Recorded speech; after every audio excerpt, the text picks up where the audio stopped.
அந்த விரோதத்தினுடைய ஒரு உச்சமான அளவை விளங்குவதற்கு நமக்கு சொன்னார்கள். உங்களுடைய இன்ன ஷைத்தான எஜ்ரி மின் இப்னி ஆதம வஜ்ரத்தம், மனிதனுடைய இரத்த நாளம் ஓடும் இடங்களிலெல்லாம் ஓடிக்கொண்டிருக்கிறான்னு சொன்னான். ரத்தம் எங்கெங்க இல்லாம இருக்குது? உடம்புல ரத்தம் எங்க இல்லாம இருக்குது? இரத்த நாளம் ஓடும் இடங்களிலெல்லாம் ஷைத்தான் இருக்கிறான். அந்த அளவுக்கு அவனுடைய விரோதம் என்பது உங்களோடு கலந்திருக்குது, கவனமா இருங்கன்னு நமது உயிரின மேலான கண்மணி ரசூலுல்லாஹி ஸல்லல்லாஹு அலைஹி வஸல்லம் அவங்க நமக்கு எச்சரிச்சான். அதனால நாம எப்பவுமே அவனை அந்த விரோதி விஷயத்துல ரொம்ப கவனமா இருக்கான். குர்ஆன்ல இப்லீஸ் என்றும் ஷைத்தான் என்றும் சொல்லப்பட்டிருக்கிறது. இப்லீஸ்னு குர்ஆன் ஷரீஃபில் 11 இடத்துல வருது. ஷைத்தான் சொல்லி 68 இடத்துல வருது. இப்லீஸ்னா என்ன, ஷைத்தான்னா என்ன, ரெண்டும் பாட்டிக்காரன் தான். ஆனாலும் இப்லீஸ் அப்படிங்கிறது இருக்குதே அவனுடைய பெயர், ஷைத்தான்ங்கிறது அவனுடைய தன்மை. ஷைத்தான்ங்கிறது அவனுடைய தன்மை. அதனாலதான் ஷைத்தான் என்பது மனிதர்களிலும் இருக்கலாம், ஜின்களில் இருக்கலாம், உயிரினங்களிலும் இருக்கலாம். இப்லீஸ் அவன் வருதன் தான். ஆனா ஷைத்தானியத்தினுடைய அந்த தன்மை என்பது மனிதர்களிடத்துல இருக்கலாம், ஜின்கள்ல இருக்கலாம். அது மாதிரி சொல்லுங்களேங்க, கவனத்தங்க பாருங்களேன், உயிரினங்களிலும் இருக்கலாம். கண்ணியமானவர்களே, வான் மண்டலத்திலே செய்ய வேண்டாம் என்று சொன்ன ஒரு காரியத்தை அவன் சுஜூத மறுத்தான். அல்லாஹ் சுஜூத் செய்ய சொன்னான். அல்லாட்ட என்ன செய்தான்? அவன் மாற்று கருத்து சொன்னான். பாபாவை அல்லாஹ் கனியை சாப்பிட வேணான்னு சொல்லியிருந்தா சாப்பிட்டுட்டாங்க, மறந்து சாப்பிட்டாங்க. ஆனால் ரெண்டுக்கும் வித்தியாசம் என்னன்னு சொன்னா, பாவத்தை ஒப்புக்கொண்டார்கள். தஅர்ருஃப், தன்னுடைய பாவத்தை ஒப்புக்கொண்டு ரப்பனா தலம்னான்னு சொன்னாங்க. அல்லாஹ் அவங்களுடைய அந்தஸ்தை உயர்த்திட்டான். இவன் தஅல்லுல் செய்தான். நான் செய்த பாவத்துக்கு காரணம் என்ன தெரியுமா அப்படின்னு சொன்னான். அதுதான் விளங்காதுன்னு அர்த்தம். பாவத்துக்கு காரணத்தை உண்டாக்க ஆரம்பித்தால் அதற்கு அவன் காரணங்களை கற்பிக்க ஆரம்ப நேரத்தில் அல்லாஹ் தஆலா வெளியே போன்னு சொல்லிட்டான்.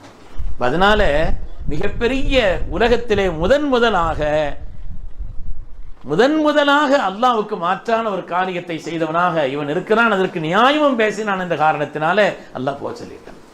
அது மாதிரி இவன் மலக்கா ஜின்னா, அது ஒரு பெரிய விவாதம் கல்வியாளர்களுக்கு மத்தியில் ஓடும். இவன் மலக்கா ஜின்னா அப்படின்னு சொன்னா பெரும்பாலான மிக பெரும்பாலானவர்களுடைய சொல்லின்படி இவன் மலக்கல்ல, யாருதான்? ஜின்னு தான் என்றுதான் குர்ஆனிலும் அல்லாஹு தஆலா கான மினல் ஜின், அவன் ஜின்னினத்தை சார்ந்தவன் என்று அல்லாஹு தஆலா அருள்மறையிலே சொன்னான். ஆனால் தன்னுடைய இபாதத்தின் காரணத்தினால், தன்னுடைய பேணுதலாக இருந்த முதலில் ஒரு வாழ்க்கையின் காரணத்தினால் மலவுல் அலா என்னும் மலக்குமான்களிடத்திலே உயர்ந்த ஸ்தானத்தை இவன் பெற்றிருந்தான்.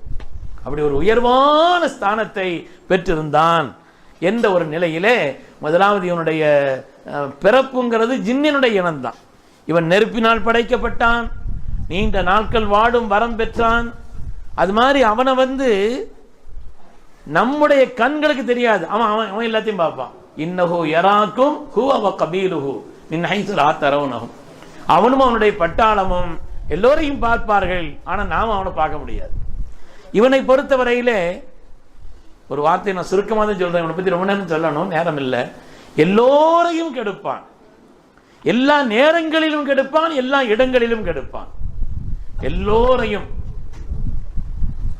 சின்ன பிள்ளைகள்ல இருந்து பெரிய ஆட்கள் வரை, ஆண்களிலிருந்து பெண்கள் வரை, சாதாரண ஜனங்களிலிருந்து பெரிய ஆலிம் வரை, பெரிய வலிமார்கள் வரை, எவ்வளவு பெரிய நிலையிலே உள்ளவர்களிடத்திலேயும் இவன் சேட்டை செய்வான்.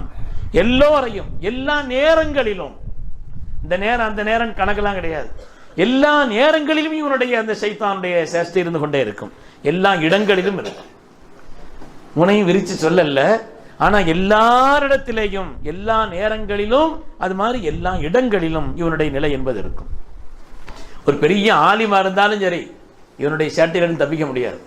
ஒரு பெரிய ஆபித் வணக்கசாலையா இருந்தாலும் சரி தப்பிக்க முடியாது. ஆலிமாக இருந்தால் மாத்திரம் போதாது, ஆரிஃபாக இருக்க வேண்டும். ரப்பை அறிந்து கல்விலே வைத்திருக்கக்கூடிய ஒன்றாக இருந்தால் தப்பித்துக் கொள்வார் பெரும்பாலும். அது மாதிரி ஆபிதா இருந்தா மட்டும் பத்தாது, ஆஷிகா இருக்கணும். அந்த இபாதத்தில் அப்படி ஒரு தேட்டமும் அப்படி ஒரு இன்பமும் காணுபவராக இருந்தால் கொஞ்சம் தப்பிக்கலாம். இல்லைன்னு சொன்னா ஆலிமாக இருந்தாலும் சரி பெரிய ஆபிதாக இருந்தாலும் சரி இவனுடைய சேஷ்டை விஷயத்துல கடைசி வரை அவங்க இருந்துகிட்டே தான் இருக்கும். கவனமா இருக்கணும் விஷயத்துல. சமயத்தில் இவன் என்ன செய்வான்னு சொன்னா, நல்லது சொல்ற மாதிரி சொல்லி கெடுதலும் செய்வான். ஆட்களை பொறுத்து வித்தியாசம், எல்லாரையும் ஒரே மாதிரி கெடுக்க மாட்டான். அதற்கு பாபாட்ட கூட என்ன சொன்னா, இன்னி லக்குமா லெமினன் நாசிஹீன், உங்களுக்கு நன்மையை நாடி சொல்கிறேன், இதை சாப்பிட்டுருங்க, அந்த பழத்தை சாப்பிட்டாதான் நீங்க சொர்க்கத்திலேயே இருக்க முடியும், உங்களுக்கு நன்மையை நாடி சொல்கிறேன் என்று சத்தியம் பண்ணி சொன்னான். காசமாகுமா குர்ஆன் சொல்கிறது, சத்தியம் பண்ணி சொன்னான். சத்தியம் பண்ணி பொய் சொல்லுவான்னு தெரியாது பாபாவுக்கு, சத்தியம் பண்ணி இப்படி பொய் சொல்லுவாங்கன்னா பாபாவுக்கு தெரியாது. அதனால சத்தியம் பண்ணி அவன் சொல்றானே, வான்மண்டலத்தோடு மலக்குமார்களோடு தொடர்புள்ளவன் அல்லவா இவன், அந்த உயர் நிலையை பெற்றவன் அல்லவா இவன் என்று பாபா அதுல கொஞ்சம் கவனம் அவங்க செதறிட்டாங்க. ஆனா மறந்துதான் சாப்பிட்டாங்கிறத குர்ஆனுடைய வார்த்தை. ஹைர், அருமையானவர்களே, எல்லாரையும் ஒரே மாதிரி கிடைக்க மாட்டான். சில ஆட்களுக்கு நல்லது சொல்ற மாதிரி வெளியில தெரியும், ஆனா உள்ளுக்குள்ள ஆபத்து.